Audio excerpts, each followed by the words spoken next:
மழையில் மறைந்த காதல்.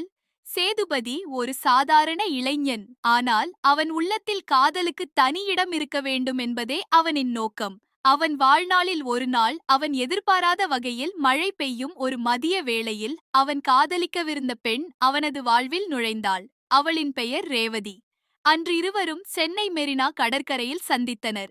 மழை தூறி விழ ரேவதியின் கண்களில் அன்பும் உறுதியும் பளிச்சிட சேதுபதிக்கு அவளை பார்த்தவுடன் ஒரு மாயம் போல உணர்வு ஏற்பட்டது.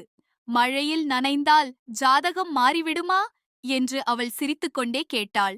மாறலாம், ஆனா உன் உயிரோடு சேர்ந்து மாறினால் என்ன பிரச்சனை என சேது கேட்க அவள் குணுங்கிக் கொண்டாள். அந்த நாள் முதல் இருவரும் அடிக்கடி சந்திக்கத் தொடங்கினர். எவ்வளவோ நேரம் பேசியும் கூட இன்னும் பேச விரும்பும் உணர்வு அவர்களுக்குள் ஏற்பட்டது. ஒரு நாள் சேது தனது காதலை சொல்வதற்காக ரேவதியை அழைத்தான். மழை பொழிந்து கொண்டிருந்தது.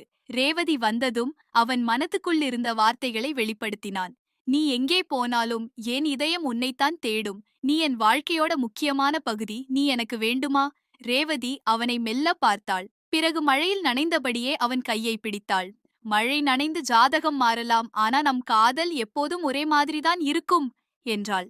அந்த மழையோடு சேர்ந்த காதல் அவர்களின் வாழ்க்கையில் ஒரு அழியாத அத்தியாயமாக ஆனது.